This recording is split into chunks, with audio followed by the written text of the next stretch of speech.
Hi, everybody. Hello. Welcome to Super Breakfast Friends Club, the show that has existed for 2 years now. That's preposterous. That's disgusting. Take it back. I can't. It's out there. It's real now. It's trapped on the internet. How are you doing, Mel? Well, I was doing better until I watched this episode. Oh, you think this is a good celebration of our 2 years of watching shows? That's a trick question. Because it was one of the worst things I've ever made my eyeballs endure. But I think it's funny to talk about. That's what this show's about. We've watched a lot of garbage on this show, and this is probably one of the biggest pieces of garbage. And wait till you hear some of the things I found out about it. Oh, I'm so excited. I'm Mike. And I'm not. And welcome to Year 2. Oh no, I'm sorry. Play the theme song.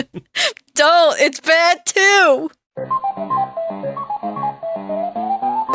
The Pac is back, goes chomping at his feet. Pac's our hero, Pac just can't be beat, yeah! Pac-Man, yo, Pac extreme, he's a chowing down machine. Yo, monster goons, and only one can stop him. Pac-Man rules. The Pac is back, goes chomping at his feet. Pac's our hero, and Pac just can't be beat. The Pac is back! It's really bad. It stinks. It's like one of the worst ones we've listened to. And it's haunted me in a way for years. I can't remember the song, but I remember the fury that you had upon first listening to it like 15 years ago. Really? I Yeah. didn't. I remember you sending it to me and being like, listen to this. Yes, because for context, I did watch this show back when it first came out. Because I was curious. I watched only this episode.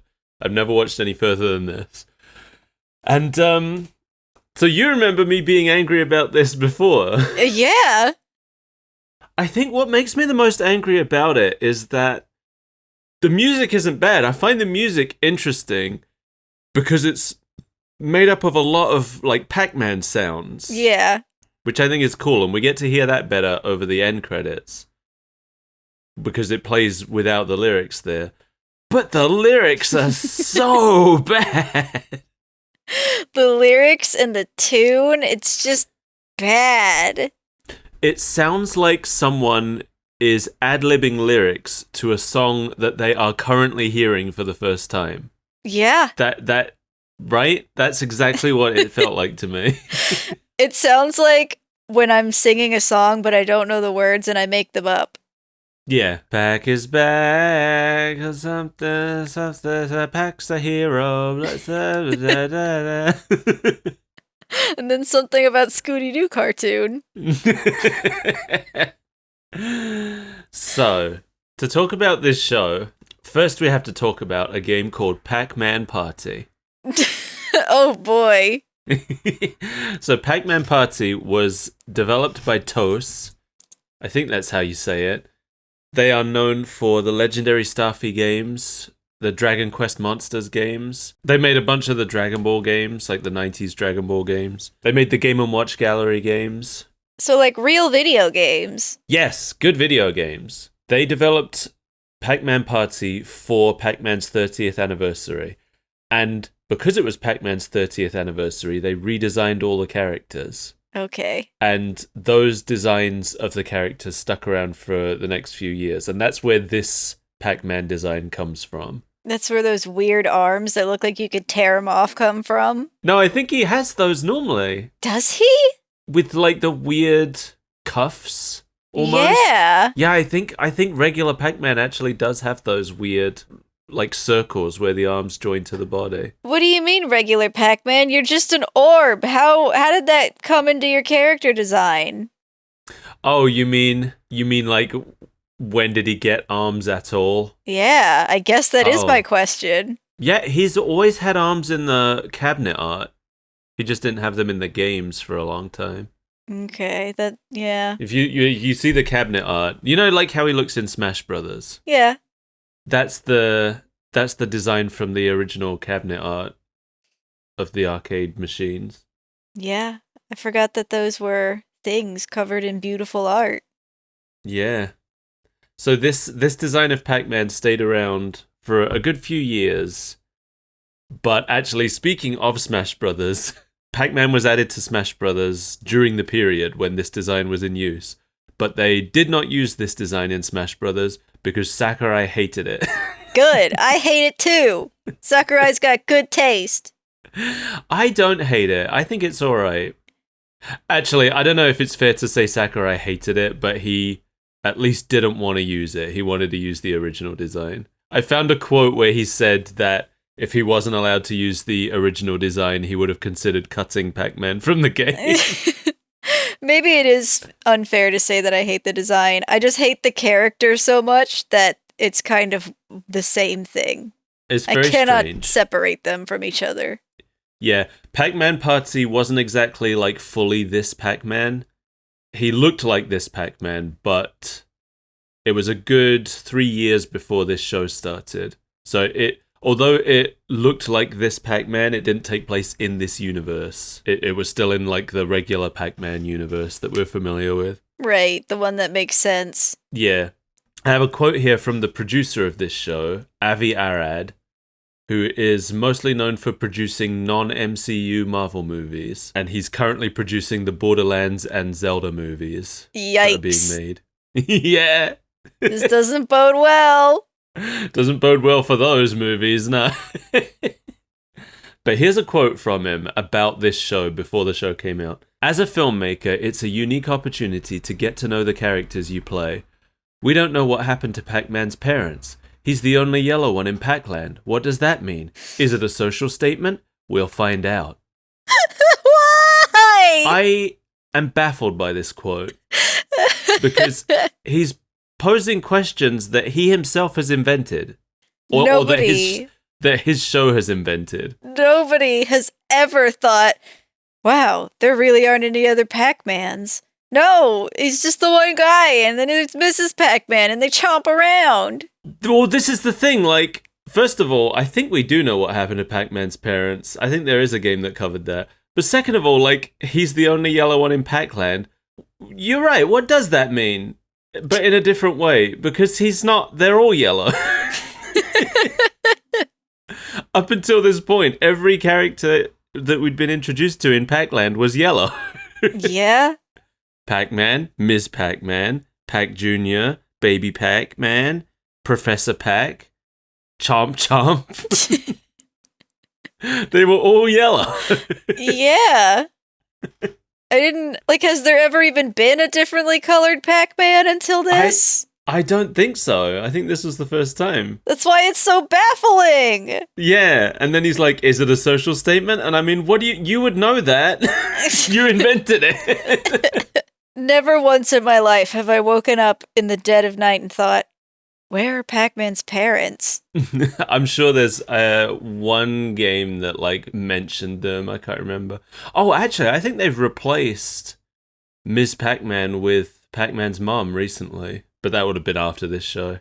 Right. But I'm pretty sure the remake of Pac-Man World that came out replaced Ms. Pac-Man with his mom. With Pac-Mom? I'm not sure if that's what she's called, but if it's not, it should be. Oh, it might be. Let me check. It better be. It is. Perfect. Love it. Oh yeah, and his dad's name is Pac-Master. I don't like that. That's No? weird. Do you want to see a picture of him? Yes. Here you go. I mean, that doesn't look like a master to me. No. It's a creepy daddy dom. You will call me master and you'll like it. So, this show was produced by Sprite Animation Studios, which was a studio formed out of former Square employees after they finished work on Final Fantasy Spirits Within. What a strange change of direction. Yeah, what a pedigree, huh? Final Fantasy Spirits Within, Pac-Man, and the Ghostly Adventures. We never actually said that's the name of this show, but it is. All you need to know is the pack is back. Yeah, unfortunately. Not just Sprite Animation Studios, though. It was also produced by OLM, also known as Oriental Light and Magic, who we know about because they made Pokemon and Yokai Watch. Yeah. So, like I said, there's some surprises coming here. There's a lot of... This show has a lot of people... Who should know better? Yeah! Yeah, really. So this aired on Disney XD. It had 2 seasons, 52 episodes in total. The second season gets split into 2 seasons by a lot of distributors, but it was made as 1 season. And we're looking at the episode titled The Adventure Begins Part 1. Oh no, there's a part 2. It's written by Tom Ruger and Paul Rugg. Do you know either of those names? They feel familiar, but I can't tell you from where I've heard them. Tom Ruger, creator of Tiny Toons, Animaniacs, Pinky and the Brain. I'm sorry, what? Yeah, you heard me. Like genuine good shows? Yeah. Also wrote for Batman the Animated Series, Freakazoid. Okay. And Paul Rugg, voice of Freakazoid, Okay. who also wrote for Tiny Toons, Animaniacs, Freakazoid. He wrote for the 2013's Looney Tunes show, which was really good, by the way. It got a really bad rap, but it's great. And then they did this? And then they did this. Did they lose a bet? I don't know how this happened. I genuinely don't know. I need answers. Tom Get him on the Ruger, phone. what happened? Was this executive meddling? Did he just enter a fugue state and this is what happened during it? Yeah, it's very weird. It's very weird. It's very weird. So the show opens with an extremely brief recap of a war. First of all, if you're bringing a war into Pac-Man, something's already going wrong. But like we see this planet lit up by explosions, and then we see all these different warships fighting each other in an orange lit, bleak, dark scene that lasts for about a half a second. Mm-hmm. There was a lot of that in this show. Things just not lasting long enough. Yeah.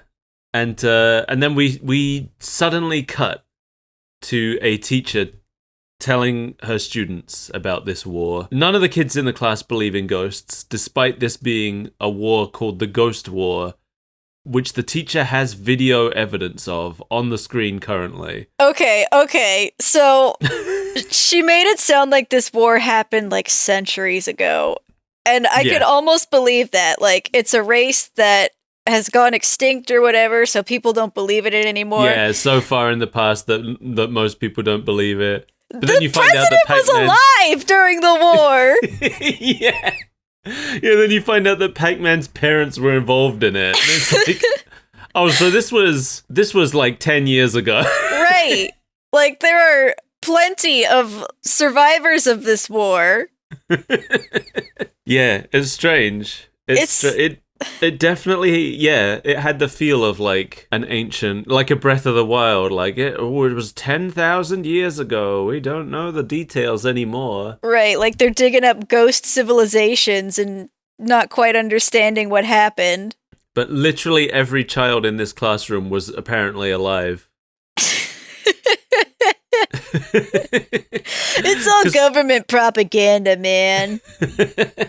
That apparently, I was looking at the information on the screen, and apparently the war started August 29th, 2522. Okay. And I wondered if that was a significant date. So I went looking to see if any like Pac-Man game came out on August 29th, but I couldn't find anything. So I think it's just a random date. Just a date. So we have Skibo here. Skibo. This blue pack person with yellow spiked up hair and a Letterman jacket. And he is using his watch to text Cylindria? Maybe? It's his Apple Watch. It looks Like, more could like you- a calculator. I couldn't tell what was going. Like, he does something with his watch, and then her watch starts beeping. And then he gets in trouble for it. And the teacher suggests it has something to do with his love life. Yeah, it's not super clear, and I didn't care enough to go back and watch it again. I'm assuming he's supposed to be, like, messaging his girlfriend in class, but the whole way it was set up and everything, it looked to me like he was trying to get her in trouble or something. Yeah, I could not figure out that these two were actually dating until they outright say it later in the episode, because they don't interact. No, they don't. No, but Skibo is played by Matt Hill, who we've talked about before. What has he done? He is the voice of Kevin in Captain N. Oh no. He's typecast as characters in Letterman jackets. What an oddly specific role. He was also the voice of Ed in Ed, Ed, and Eddie. Which Ed? The Ed. Okay, Ed. You've got Ed, you've got Double D, and you've got Eddie, and he was Ed. Okay, just making sure we got the right Ed. And we've also got Pac-Man here, played by Erin Matthews, who's also playing the teacher in this scene. Okay. She didn't have a whole lot of things. She played Aunt Zelda in a 2013 animated Sabrina show that I didn't know existed. No. Apparently, Ashley Tisdale played Sabrina in that show. Okay. And she also played a character called Freakachu in a show called Geo Freaks. I don't think I want to know. That's the end of that. We established that Pac-Man is the only kid in the class who believes in ghosts. But what he says about them, doesn't it sound like state anti-ghost propaganda? Yes. It either sounds like that or like evangelical talk. Pac? On what do you base your beliefs? I've read up on ghosts. The ones from the nether realm, they're dangerous and they hate us. They'll creep up on you and take you by surprise. I don't Yeah. believe in demons, but they believe in you. That's why you pray to Pac Jesus. It really felt to me like it was building up to, like, the ghosts are an oppressed underclass. Right. But it turns out the ghosts really are mean and hate them, so... So my theory is still legit. It's still about Jesus. So yeah, as established, Pac-Man, for some reason, is the only yellow Pac person in this show, and he gets racist bullying for that. Yeah, but we don't really realize that that's what's going on until much later in the episode. No, but at this point, Skibo keeps calling him a lemon and making fun of him for being yellow. Yeah, but he's not a student. He's an overgrown lemon. But yeah, they don't establish until quite late that he's the last yellow one, do they? No. You just think it's a bully finding anything he can to make fun of. Yeah, which, to be fair, is what it is. Yeah? But it's also racist. It is. Pac-Man beats the other... I don't think they ever actually call him Pac-Man in the show, do they? Because he's a boy. Don't they just call him, like, Packy? Yeah, and like Paxter and things like that. They definitely trip a lot over what to call him. Because they can't call him Pac-Man, because he's not a man. Pac child. Young Pac. It feels like this show wants to be... Like, why did they put it in a high school? That's the thing I don't understand. That's a choice they made. It is a choice they made, that they're in a prep school. Like, that's not something that was foisted on them by the nature of the IP. That's something they've chosen off their own backs to do. I don't know. They needed to give him some friends, and that's the only way you can have friends. So anyway, yeah, Pac-Man beats the other kids to the cafeteria and eats all the food. The one personality trait that's really given to Pac-Man is that he eats a lot. Well, he's a nerd, and also he eats a lot. I guess he's a nerd, yeah. Because he did all that research on the Ghost War that apparently never happened, despite tomes and tomes of books about it. And literal video footage.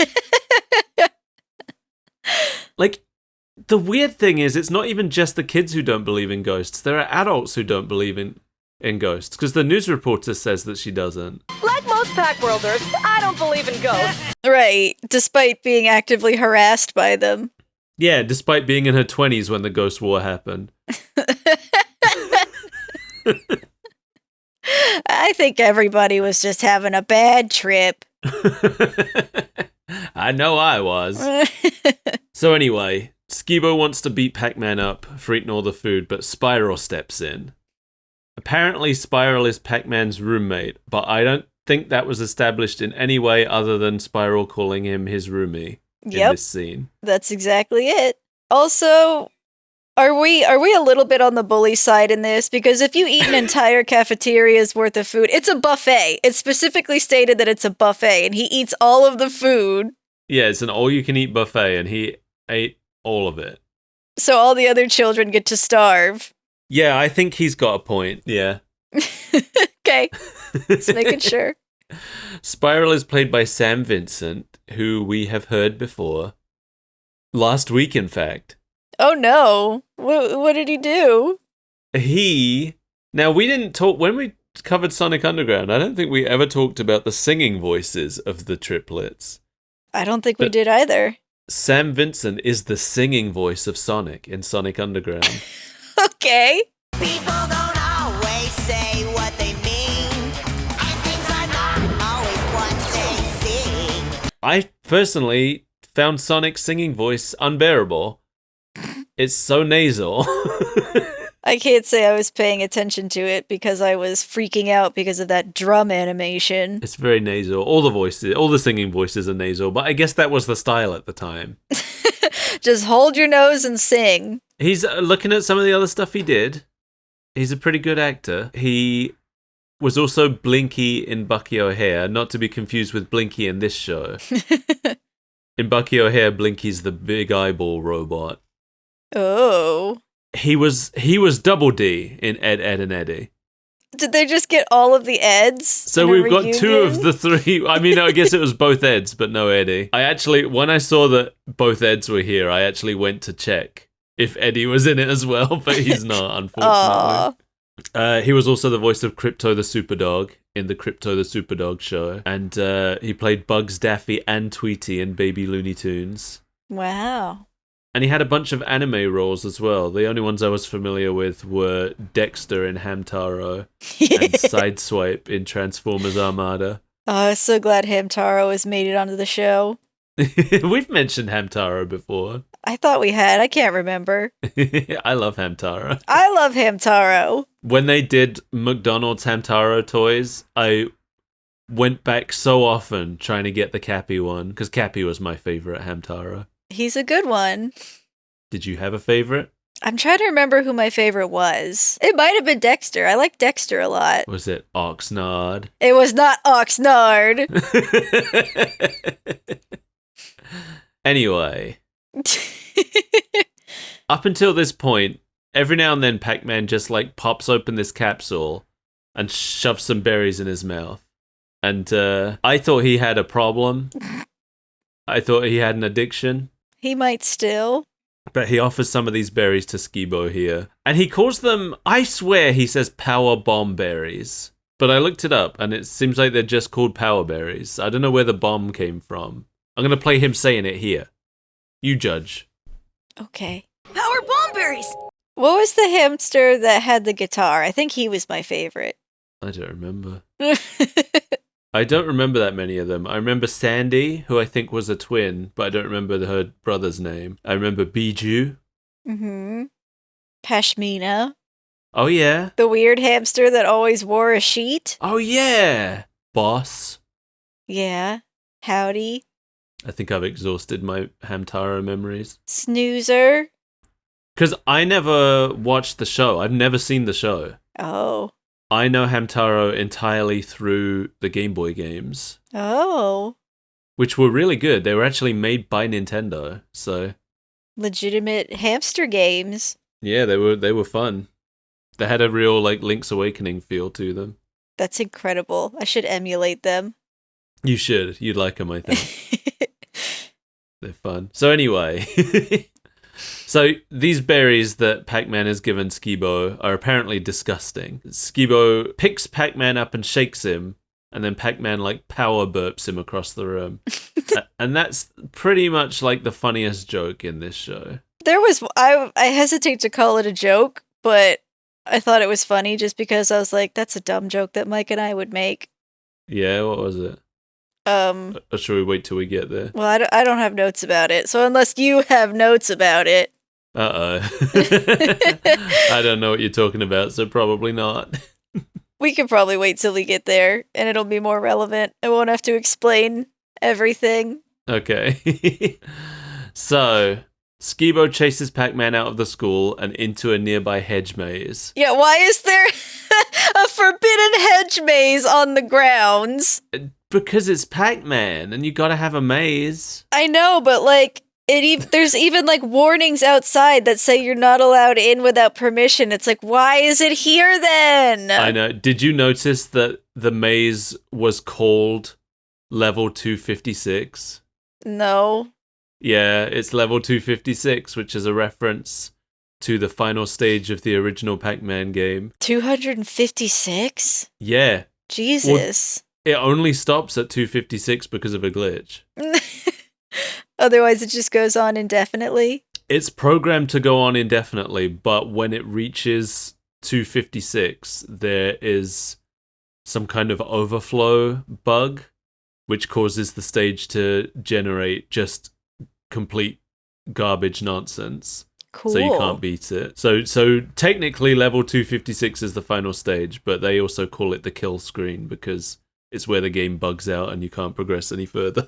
Right. You've packed too hard. Exactly. Yeah, that's what it is. It's a reference to to that. But it's so... I know. It's just a hedge maze. It's just a hedge maze, and it's so ham-fisted. He runs into the maze, and then Skibo's like, okay, I've chased him far enough. And then immediately we cut to nighttime, where, of course, Pac-Man is still lost in the maze. And then Skibo comes back. Yeah, he and his friends are putting on sheet ghost costume. Well, they're not even sheet ghosts, are they? Because they've got sleeves. These are store-bought ghost costumes. They went to Spirit Halloween and they got the legitimate article. Cylindria and Spiral are here disapproving. Yeah, I was so confused by this. I was like, why did he invite these two killjoys out into the middle of the night? Yeah. For his bully scheme. Yeah, they're putting on ghost costumes to go into the maze and scare Pac-Man since they know he believes in ghosts. But yeah, Cylindria and Spiral are here. All they're here doing is disapproving of the plan, but they're not doing anything to stop it either, so... No, their plan is to instead go into the maze and find Pac-Man, who's been lost in there for 24 hours. That's Spiral's plan. Cylindria is just here for the memes, I think. Right. Cylindria, by the way, played by Andrea Libman, known as both Pinkie Pie and Fluttershy in My Little Pony Friendship is Magic. She also played Maya the Bee. She was young Andrea in Reboot, which is one I knew. Andrea is a character that they accidentally, I think, brought out of a game with them. She's like she was supposed to be an enemy in a game, but they brought her out of the game somehow. Right. And then she sticks around for the rest of the series. She was also the voice of Emmy in Dragon Tales, which is the little human girl that I guess is our point of view character in Dragon Tales. Mm. She's the Dora. The Explorer? Yeah. Okay. But of dragons. So Pac-Man finds a dead end in the maze and figures it has to be a lie. Yeah, it's because it's not exactly a dead end. It's just full of signs telling you not to go any further. But you can see there's clearly more maze beyond it. Yeah, and then he immediately trips, turns into a ball, and rolls through all the warning signs. This part went on a little bit too long. Yeah, could say that about that whole episode. I feel like they just reused a lot of the screams as well as he was falling. They did. It felt like they didn't record enough screams, so they just reused a did. few.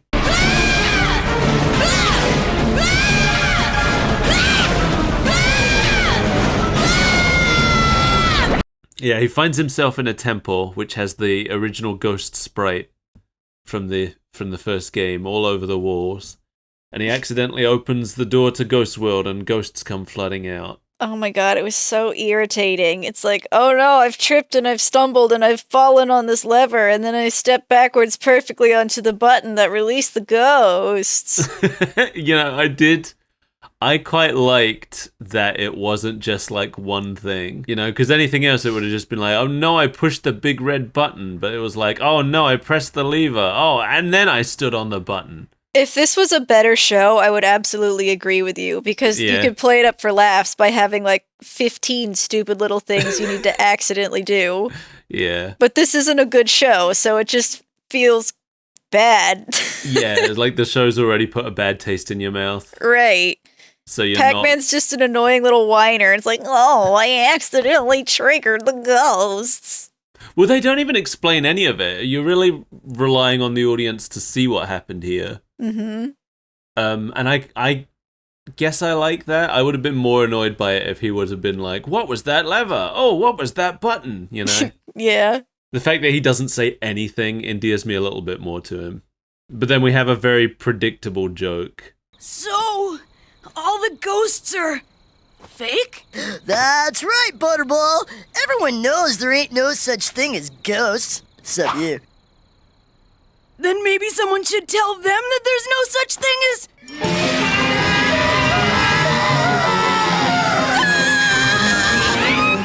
Oh, a knee slapper. We got a knee slapper. So ghosts flood the town, attacking everyone. And we see the ghost gang. Yeah, our crew. The 4 guys. The ones from the show. Yeah, well, minus Sue, but... And Pinky's had a transition, but that's fine. That's fine. We cannot have a male named Pinky. Are you kidding me? We used to. It is weird how it be like that sometimes. Yeah. A male named Pinky was okay in the 80s, but it didn't fly in the 2010s. Blinky and his gang spot Pac-Man, and they decide to grab him because he's small and won't be much trouble. So let's talk about the voices of the ghost gang, shall we? Because we already know 3 of them. Are they ghosts from the other Pac-Man? Because that'd be great. Oh, I wish. But no, it's not. No, Blinky is played by Ian James Corlett, who we've seen a couple times. He's the voice of Coconuts in Adventures of Sonic the Hedgehog. Okay.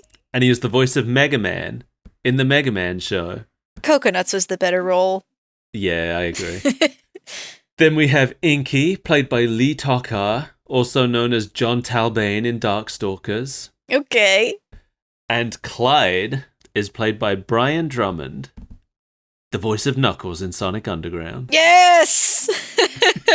He's back! And sounding less irritating. Yeah, he was much better in this. Also the voice of Vegeta in the original Dragon Ball Z dub, for anybody who didn't watch our Sonic Underground episode about Knuckles. Shame on you. And then there's Pinky, who we don't know yet. She is played by Ashley Ball, who is best known for playing Applejack and Rainbow Dash in My Little Pony. They're just recruiting all the ponies for this show. Yeah, ponies and Eds. The crossover no one ever wanted. She also played Tails in Sonic Prime recently, and she's Mary Test in Johnny Test. I'm going to assume that's one of Johnny's sisters that experiment on him. I hate Johnny Test. It's not a good show. No. And apparently she was the voice of Black Widow in the 2009 Iron Man cartoon that I've never seen. Cool. But that's something. Yeah? Yeah. They have made a big effort to distinguish the 4 ghosts from each other visually in this show. And I quite like it. I liked it too. I'll give them that. Yeah, the ghosts look good. Yeah. Good job, Pac-Man and the Ghostly Adventures. That's the only one you get. We get a little bit where the president is watching news reports about the ghosts, and one of his aides is urging him to come to a safe location. And it really seems like we're supposed to see what's happening as like serious and bad, but the music is so silly. We're coming to you live from Maze Prep School, where a paranormal attack of unprecedented proportions is underway. Mr. President, we need to get you to a secure location. I mean, not only that, but the reporter is telling us she doesn't believe in what's actively harassing her. Yeah, and she just gets covered in red goop for some reason. I don't know. Pac-Man's hiding up in his room where the ghost gang confront him. And they chase him down the hall to a broom closet. And as they corner him in the broom closet and charge, that's when they suddenly realize that he's yellow and freak out. The yellow one! Right, 20 minutes into their pursuit. Yeah, and they just fly directly into his mouth. Can you imagine accidentally eating someone? No! And then doing that 4 times? Yeah, at once. Well, they charged right at my mouth and I just screamed, and next thing I knew, they'd all been eaten. Next thing I knew, the only thing left of them was eyeballs, officer. No, it takes a while for him to digest them down to eyeballs. Yeah, but that's not as funny of a joke. No, but it's horrific. True. Like they have to experience getting vored. Because they don't come out for a while. Oh, that art exists. You know it does. Yeah, of course it does. I would think that Pac-Man would be one of the more common favorite franchises of vor fetishists. Right. Because it's baked in. Like, I get what they were going for, because it's all like darkened rooms that they chase him through at first. And it's when they catch up to him in the one room where the lights are on that they realize he's yellow. But if that's what they wanted, they should have made the other rooms even darker. Right. Because you can clearly see that he's yellow the whole time. Maybe they just have really bad night vision. Maybe. Meanwhile, Cylindria and Skibo are being attacked by a giant ghost. Cylindria gets caught and Skibo runs away. And this is where we learn, through helpful exposition from Spiral, that Cylindria is Skibo's steady girlfriend. Skibo, it's got Cylindria. You gotta save her. Are you out of your mind? But she's your steady girlfriend. I love that Right. they specify steady girlfriend as well. This isn't some middle school romance where you break up at lunch. They've been steady. He has a ring to prove it. Yeah, this is also the first time I feel like the ring has appeared, and it's only there so he can take it off. You mean like when Sonic met Santa? Exactly like that, yeah. And they only establish that she's his girlfriend so that they can break up in this moment. Yeah. I'm not sure what the point of even making them a couple was, because so they've that not. they could break up. Well, yeah, but they've not. Did they just make them a couple for this one joke? Maybe they'll get back together. Maybe it's not like a real breakup. I think it's pretty clear that she's going to end up being Pac-Man's love interest. Ugh. She's the one girl in the show. You know it's going to happen. She's the quirky alternative girl that the 2010s loved so much. Yeah, why was she even dating the jock? She's clearly like an emo nerd. Yeah, she's got these big goth boots on, pair of glasses. She doesn't look like she should be dating the jock. She has fingerless gloves. Anyway, Pac-Man comes along and saves her by being yellow. Literally, he doesn't even eat anything. He's just like, oh, it's a yellow one. Yeah, all the ghosts turn blue and run. They get the wiggly mouth. I hate when I get wiggly mouth and people try to eat me. And the president sees this. I guess now's the best time to talk about the president. Do His it. name is President Spheros. And he's played by Sam Vincent again, the same guy who's playing Spiral. Okay. Yeah, Pac-Man burps up the eyeballs of the ghost gang, and their eyeballs freak out again about him being a yellow one, and they fly away. Like, it feels so much worse than the original Pac-Man cartoon, where they got chomped all the time and their eyeballs ran back to Mesmeron, but, like, it feels wrong. Everything feels wrong. Yeah, it all does feel off somehow, doesn't it? Yes. It's like, since you're trying to add realism to this, then he just bored those ghosts.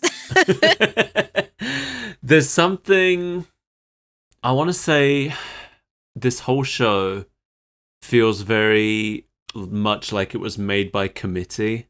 Yeah. Like it's just trying to hit sales targets. Yeah. That's the distinct impression I get here. And like to an extent, yeah, the 80s one was as well, but the 80s one felt more like they were just kind of feeling their way along. The 80s one takes all its cues from what else Hanna-Barbera were doing at the time, really, doesn't it? Yeah. And like sitcoms of the day. Whereas this feels like it's taking all its cues from sales numbers. Right. It's like, what have other shows done that was successful? And how do we do that? And what will make children laugh? He's got to burp someone across the room at some point. There's got to be a man with a butt for a face. And we've got to constantly have the characters call attention to it. The first time they did it, though, that was the one time I was like, okay. I would probably make that joke. Because the whole time I'm like, why is his face a butt? They had to address it. We'll get to him. You don't even know what his name is, I suppose, do you? Harold Buttman. Close. No, we'll get to him. He's coming up. His name isn't said in the show, but I know what his name is. Yeah. So the president says some kind of bullshit, ancient ones predicted what was happening or whatever. And then he gets interrupted by a broadcast from the villain of the show, whose name is Betrayus. That's like naming your child Badman Super Hitler. Yeah. That's what I was thinking. He's apparently President Spheros' brother. Because remember, he was alive when this war happened. Yes! That's the weirdest thing. Like, so now I'm thinking, are all of the ghosts just dead Pac people? That have been stripped of their bodies? I mean, we do find out later that yes, that's literally what they are. For a moment, I thought Betrayus was being played by Richard Horvitz. Because he kind of sounds like a budget Zim. Mm-hmm. Yes, I had that thought too. Greetings, Pac-Worlders! It's your mortal enemy, Lord Betrayus, coming to you live, so to speak, from the Nether Realm. Okay, yeah, it's not Richard Horvitz. It's Sam Vincent again. So he's playing Spiral, President Spheros, and Betrayus. He's playing his old brother. I think he does all right as Betrayus, but the whole time, every time Betrayus is talking, I'm just like, man, I'd rather be watching Invader Zim right now. Right.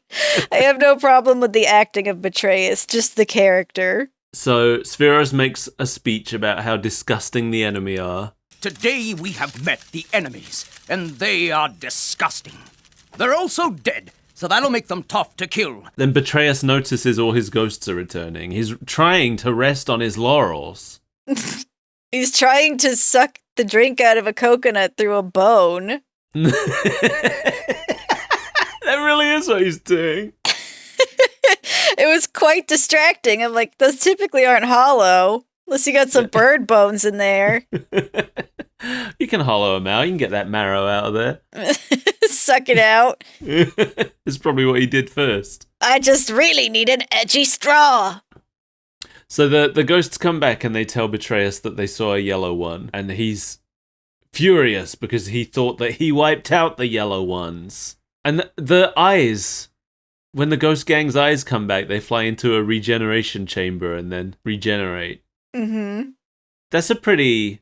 I'm okay with that as an interpretation of what happens in the game. Instead of just putting on a new ghost suit and going back out there. I guess the 80s show interpreted that room in the middle of the maze as being a closet where they go and get a new coat.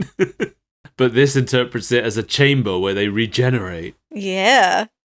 High tech. This is where we're introduced to the ghost with a butt for a face, whose name is Butler. Oh, it's a butt joke. It's a butt joke. His name has 2 T's and a dash in it. So what was that man like in life? He was like a Pac-Man with a butt for a face. So we go back to Pac-Man here, back in Pac-World, which has 2 moons apparently. What if one of them's just a big Pac-Man? What if it's a big yellow Pac-Man? Oh, they should both be. Did you notice the toys on Pac-Man's desk here? I did. The little Galaga sprites. Yeah. Made 3D. I thought that was a pretty nice little Namco nod there. Yeah, it's weird how they seem to have put care in certain references to include in this, but not in the show itself. Yes, I think it's entirely on the art department. I'm going to talk about it a little bit at the end. Okay. Because the one thing, I'll say right now, one thing that I did really like about this show was the way it looked. Mm-hmm. And I think the art department put a lot of care into making little references to Pac-Man and Namco in general, I guess, since they've got Galaga stuff here. But anyway, we see a photo of Pac-Man's parents. And I don't know about you, but I burst out laughing when I saw them. I sure did too. Okay, good. Because they're just like 90s parents. Yeah. But Pac people. But goofy looking. But they don't even have, like, all the other Pac people have kind of Pac limbs. But Pac-Man's parents just have straight up human legs. Yeah, they're gangly and creepy. Yeah. And his dad's haircut really got me as well. Not what I was expecting. Yeah, he's bald. He's just a sphere. Why do his parents have human haircuts? Listen, sometimes you get dealt a bad hand and you go bald prematurely. He doesn't look anything like either of his parents except that he has yellow skin. Yeah, his dad has the biggest honker and his mother's is just normal. And then Pac-Man has like a Pinocchio nose. Yeah. Both his parents have normal people noses. It's so weird. It's very strange. Cylindria and Spiral are here, just kind of hanging out. I guess this is probably Spiral's room too. You said they were roomies. Oh, yeah. But this is where the government agents burst in to arrest them and steal Pac-Man's houseplant. Yeah, it looked like they arrested the tree, and then Pac-Man just came along for the ride. Yeah, because we don't actually see them grab anything but the tree at first. As soon as we saw the tree, I was like, oh, that's where he's getting those berries he's been scarfing all day. Right, there's no way that tree can supply him with how quickly he goes through them. But then again, he's been eating them all day, and there's still like a full complement of berries on that tree. So, Spiral and Cylindria get thrown in jail, while Pac-Man gets to meet the president. Wow! This wasn't supposed to be funny, obviously, because if it was, it wouldn't have been. But I thought it was funny that, like, he's thrown in front of the well, not even thrown. He's like introduced to the president nicely, while his friends are thrown in jail. Right. And then he asks about his friends, and the president says, "No need to worry about your friends." And then doesn't elaborate. And I'm like, they're in jail. No need to worry about your friends. They're already dead. Destiny has called you, Pac-Man. You don't have friends anymore. Don't worry about your friends. They're in the dungeon. For life. Anyway, here's this goofy rhyme written into the Declaration of Independence. I think you mean the Pac-Laration of Independence. Sorry. One day a teen will roll onto the scene. Washington, that's brilliant. Why would that be in a Declaration of Independence? Imagine if you, like, pull out the US Declaration of Independence and in the middle of it there's just this random one day there's a teen who will roll onto the scene. It's like, because he's the president, they wanted it to be like an official document, but they merged that with having like a tome, a mysterious lore book with a prophecy in it, and it doesn't work that way. Nope. This is supposed to be where you line out the tenets of your government. Not where you make predictions about teen boys. So this cool teen with a skateboard shows up. Listen, I know this is an important document, and I know that there are many things that we need to cover in it, but I wrote this funny rhyme. More of a limerick, really. Can we put it in? I know we're dealing with a lawless hellscape right now, but I really think the people will respond to my poem. One day a teen will roll onto the scene. Oh, incredible. The president tells Pac-Man that everything is relying on him or whatever, and Pac-Man responds with, Then we are in deep back, Guano. is that a joke? Is that funny? I don't think I even understood that's what he said.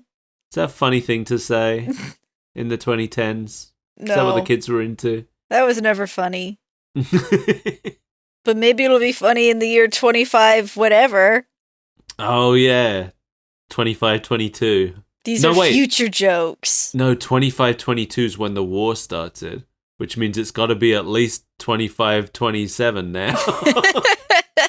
We see that Spiral and Cylindria are both driving their jailers mad. What's your favorite color? Where'd you buy those glasses? Do you have any gum?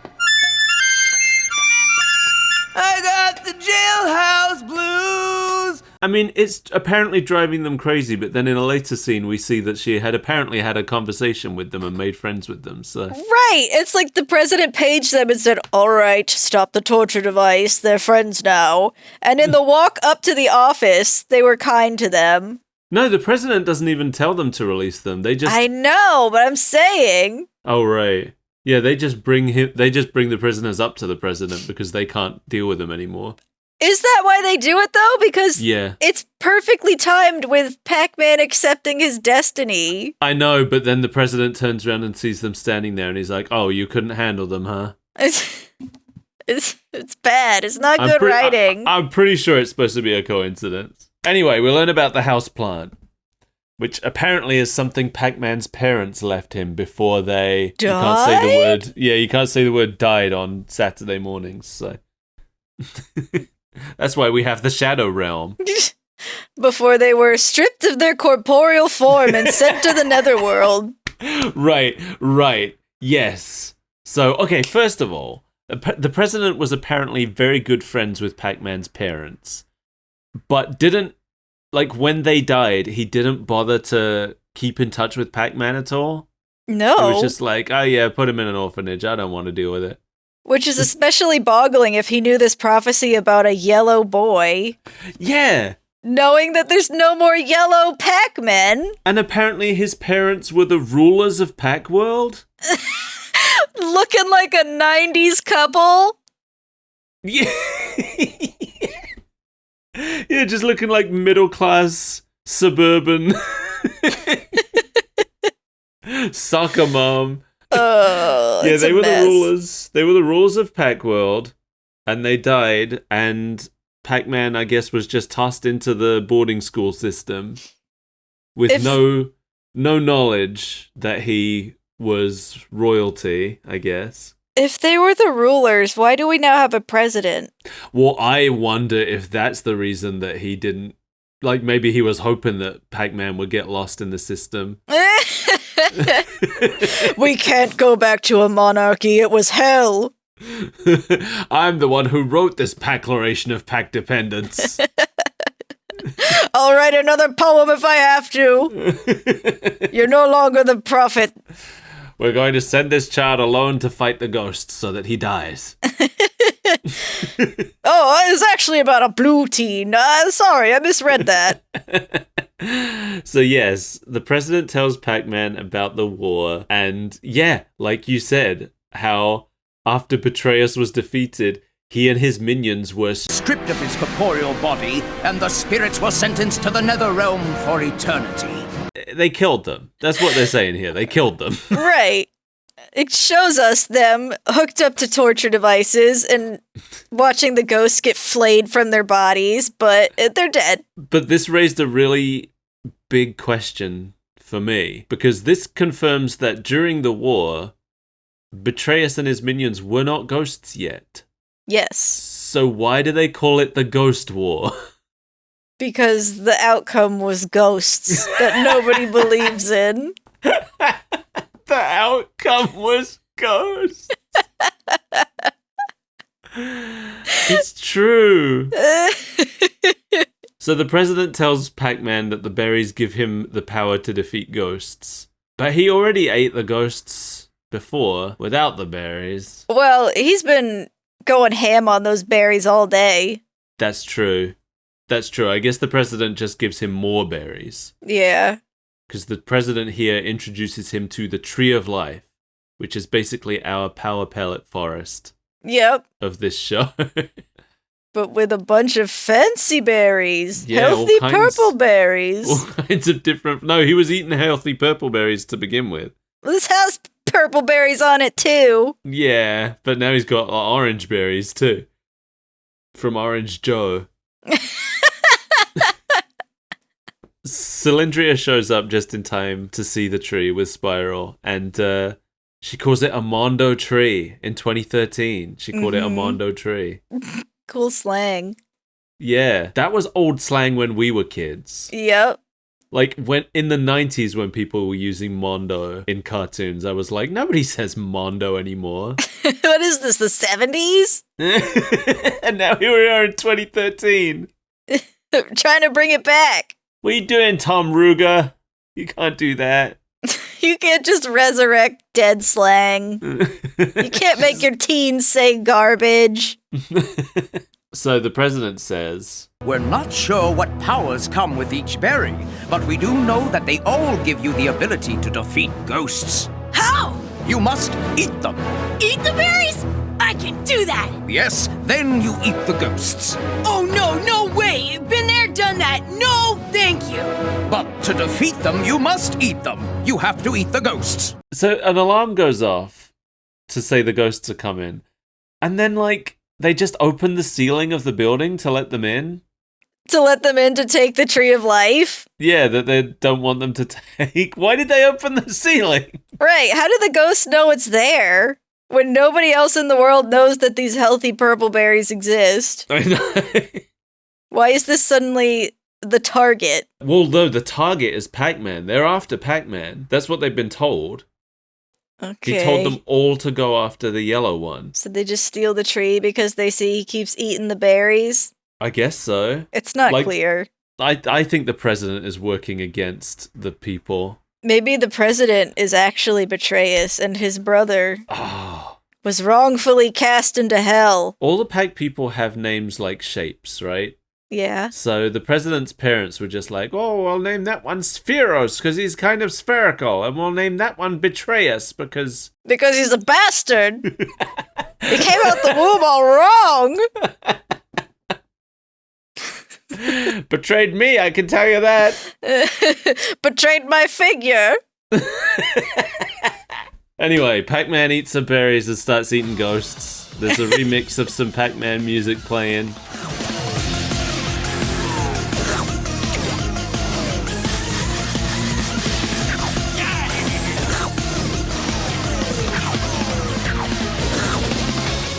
It's all very Pac-Man.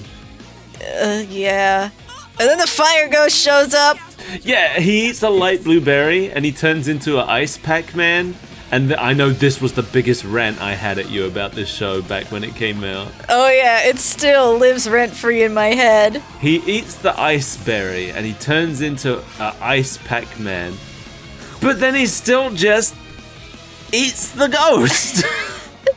Like, when you were first telling me about it, I didn't understand quite how literal you were. Like, I thought maybe he would use his ice powers to weaken it, but no, he literally just is ice and eats the ghost. Yeah. He doesn't do any ice anything. He just eats the ghost just like he would have done anyway. Also, why is he ice and not water? And the only thing that changes is that once he eats the ghost, he turns back to normal. I guess because the ghost is fiery, he melts all the ice off him immediately. I guess. I don't know. Maybe he does have some ice powers and he didn't get the chance to use them, but then why even do it? Just to show us he can. Well, it backfired because what they showed me is that the elemental powers are pointless because he still just eats the ghosts. We don't even see the ghost do anything fiery. He just is fire. Like, imagine if Kirby ate the enemies, got a new power, and then just continued inhaling enemies with a hat on. He's got the hammer and he just swallows you whole. That's what's happening here.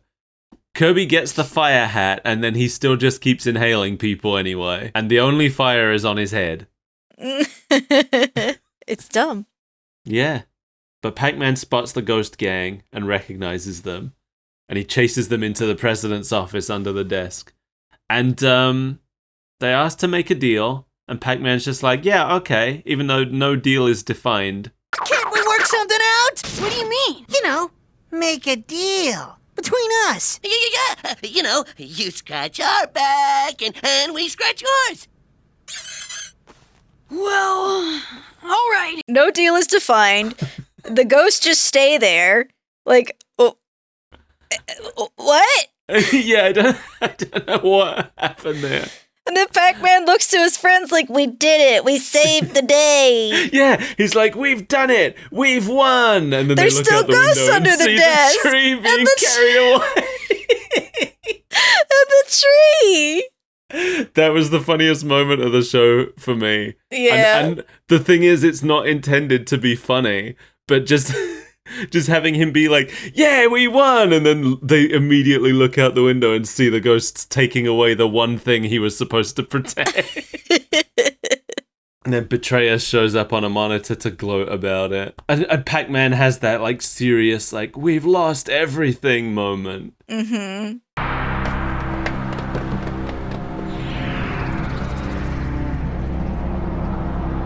It's over. We've lost. The end. The end. That's where it ends. It's so dumb. The tone is so confused. Yes, it is. It's trying so hard to be serious, and that's why everything lands flat. It's trying really hard to be serious, but it's also so lighthearted about trying to be serious. Right. Like the acting and music, the music especially, is so like lighthearted and bouncy. Yeah. For a story about the beginning of a war.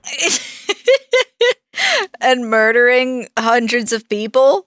Yeah. So yeah, I feel like whenever it was trying to be funny, it wasn't. The parts that made me laugh, I was laughing at because they were ridiculous. Yeah, like seeing the biggest laughs for me were seeing Pac-Man's parents and Pac-Man announcing that he'd won when he had actually completely failed. The tree of life getting carried off into the sunset. But then I'm laughing at that moment and the show is telling me I should be sad.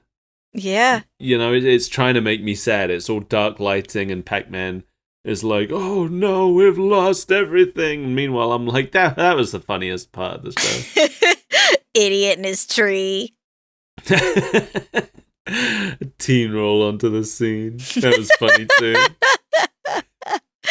A rhyme in the Pac-Declaration of Independence. Classic. Yeah. But to get a little more positive about it, I really like how the show looks. Yeah. I think the colors were really nice. It's very bright. I really liked the way all of the ghosts have this kind of glow to them. Mm-hmm. I thought that was really nice. The character designs are cute, and the environments are absolutely crammed full of nods to the games. Yeah. Like, almost all of the text written in the backgrounds of this show is using the original 8-bit font from the first game. And the school building is all built with, like, rounded blue architecture, so it kind of looks like the maze from the first game. The carpets actually have the maze printed on them, I noticed. But then they just have their own maze in the background, so we don't actually have to look at that. Well, yeah. The hedge maze is a choice. Yeah. There's also a lot of original sound effects from the game peppered around the show in different places. Like, I noticed while the ghosts are attacking, there are some alarms that sound a lot like just the background noise from the game. We're back. We're live. Oh, I do like all the little nods. I don't know. That's not the show. It's just It definitely feels like there was a disconnect between what the art and sound departments were doing and what the writers were doing. right. And that's why this show didn't land for me personally. It's bad. They needed to pick a tone. Like, this is the creator of Tiny Toons and Animaniacs and Pinky and the Brain. I know that he can do comedy. Yeah. But the problem is that this show, it like wants to be comedy, but it also wants to be a serious action adventure. Mm-hmm. And it's not pulling off either one of them. Anything. Failing on every level. Because you can do that. I think a lot of Ninja Turtles stuff does a really good job of straddling the line between a comedy and a serious action adventure. But I think the way they do it is that they separate the scenes. Yeah. So like if you're doing comedy, then the scene is comedy. If you're doing serious action, then the scene is serious action. And you're not gonna get as much. This show felt like it would never settle on one or the other. It never knew which one it wanted to be. It was trying to do both at once, and you can't. That doesn't work. No, you get this serious scene, and then they try to crack a really lame, pathetic joke, and it makes everything worse. It's not even. I think like a joke in the middle of a serious scene can work, but the problem with this is that it never lets the tone get to serious. Right. It's still doing the jokes while it's being serious, and that's why it just feels confused. I don't know, because I'm thinking of examples of things where, you know, I can think of a lot of things where they break up a serious moment with a joke and it works. Mm-hmm. Maybe the difference is that the jokes aren't funny in this. Maybe that's the problem. Yeah. Well, anyway, I'm sure we'll have some angry Pac-Man and the Ghostly Adventures fans. There are none. There can't be. There must be. It ran for 2 seasons. Someone was keeping it going. Maybe they paid for 2 seasons up front, so they had to deliver. Let's see. Pac-Man Ghostly Adventures. Reddit. Okay, the first thing that came up was a thread called Name One Good Thing About Pac-Man and the Ghostly Adventures. I told you. All right. I still think they're out there somewhere. Good designs and voice acting. This show carried me through dark times. See? But I mean, those I guess were that dark doesn't. times. It doesn't discount that they're a fan, but it's like we were saying last week. Like, that's just the person who watched it when they were a kid, and it was the only thing on. They were having a bad time. They're having a bad time. The parents are fighting. Yeah, you're right. Yeah, it's the same deal with the Sonic Underground fans. All right. Well, I hope we didn't destroy your childhood. Was there no legacy? Oh, there's a legacy. How dare you try to cheat me out of my legacy? I tried to cheat you out of it. I love that this bit has gone from me insisting that you were asking about the legacy to you genuinely being the one who now asked.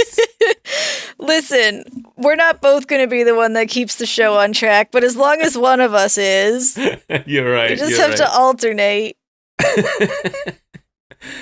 So yes, there is a legacy. Oh no. There were 2 Pac-Man and the Ghostly Adventures video games. Oh no. The first one is simply titled Pac-Man and the Ghostly Adventures.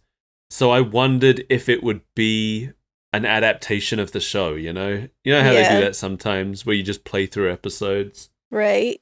But no, I looked it up, and it's like it's its own special episode. It's like it's a mini-movie or something. Okay. It's definitely part of the show's canon, because it starts with Pac-Man, you know, already knowing the ghosts and everybody. Mm-hmm. And they straight up, in the opening cutscene, they straight up reference something that had happened in an earlier episode of the show. Oh my god. Interesting. So if you want to watch Pac-Man and the Ghostly Adventures, these games, I guess, are part of the canon, and you should experience them. I'm sorry. Pac-Man and the Ghostly Adventures and Pac-Man and the Ghostly Adventures 2 for Xbox 360, PS3, Wii U, and 3DS. Both of them reviewed fairly poorly. Both of them now delisted from online stores. Oh my god. So good luck finding it, but but it existed. Maybe just watch a long play. That's what I did. And even then I stopped after the opening cutscene. I just wanted to get some context. Right. But it looked like very generic platformer.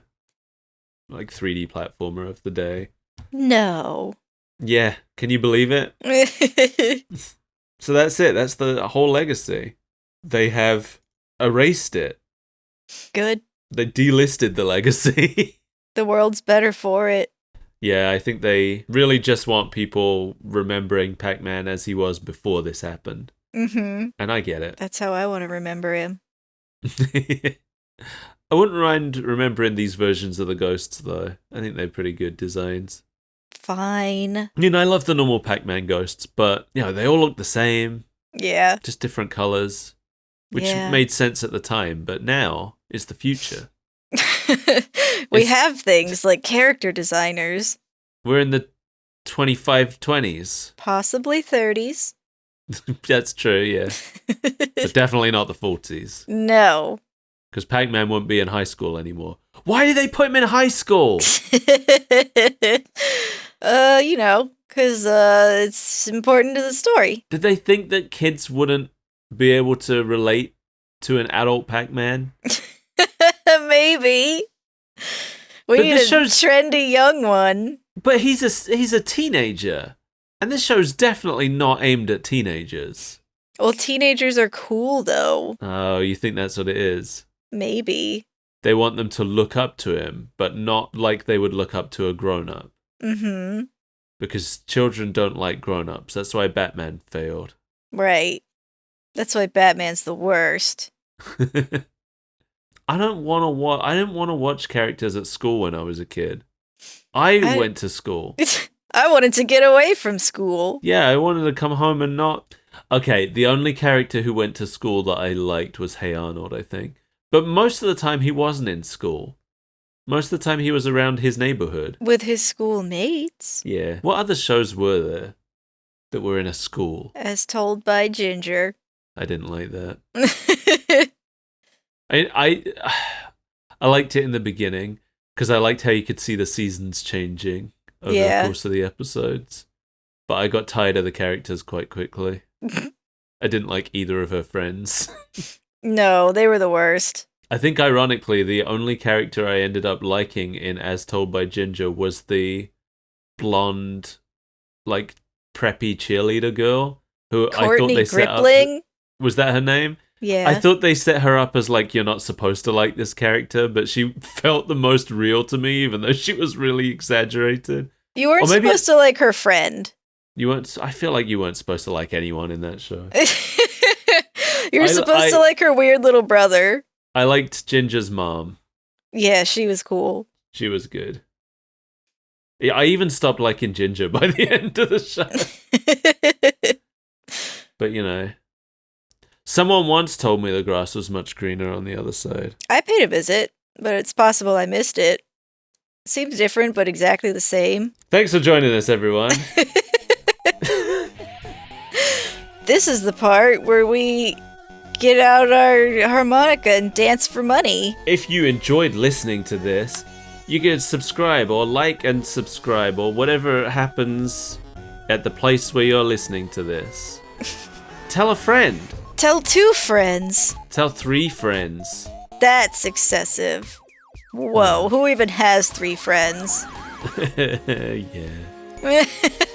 If you want to give us some support for our 2nd birthday, you could go to patreon.com/superbreakfastfriendsclub or coffee.com/superbreakfastfriendsclub. And maybe there'll be some bonuses in it for you. I don't know. What does this look like? The future? After the Ghost War? On the Patreon, we've got some special bonus episodes of Mel's podcast. Is this video games? Exactly. That's the one. That's the name of it. It's another thing that I have to apologize for bringing into this world. Thank you for being here. We appreciate you, and we hope to do a 3rd anniversary episode where we find some other Pac-Man to look at. What about thanking our current patrons? Oh shit. Thank you to our current patron, Jamie Core, for your Patreonage.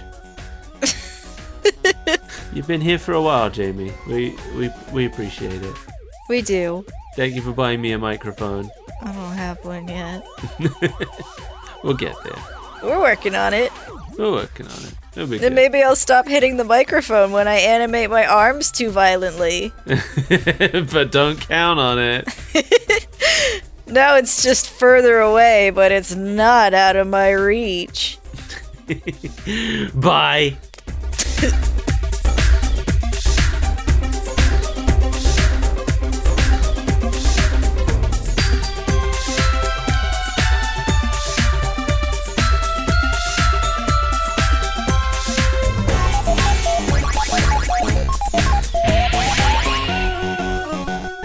Hopefully we won't have to redo anything in an emergency situation.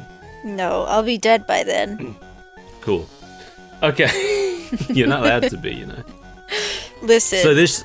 it's only my body that's signed on. You can't touch my ghost. I have the exclusive IP rights to your ghost. You have the exclusive IP rights to my skeleton. My ghost is another matter. You have the exclusive IP rights to my fist. Yeah, I do. Oh. I'm working on some branding.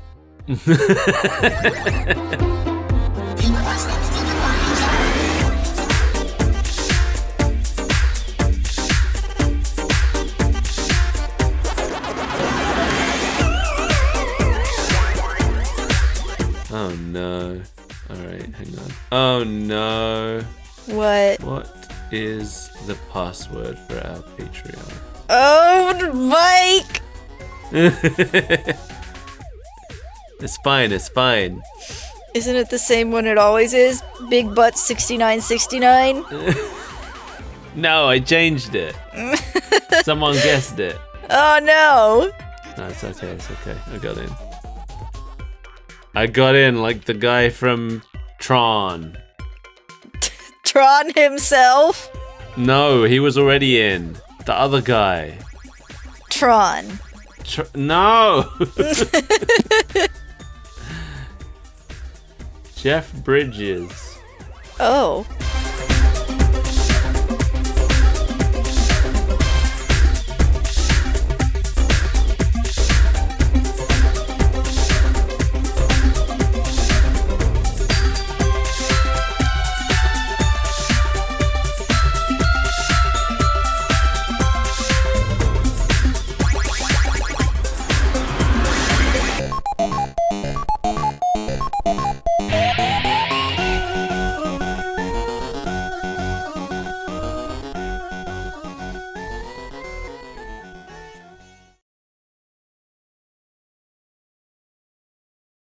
Till further notice. I'm in between. From where I'm standing. My grass is green. Someone once told me that you were an asshole.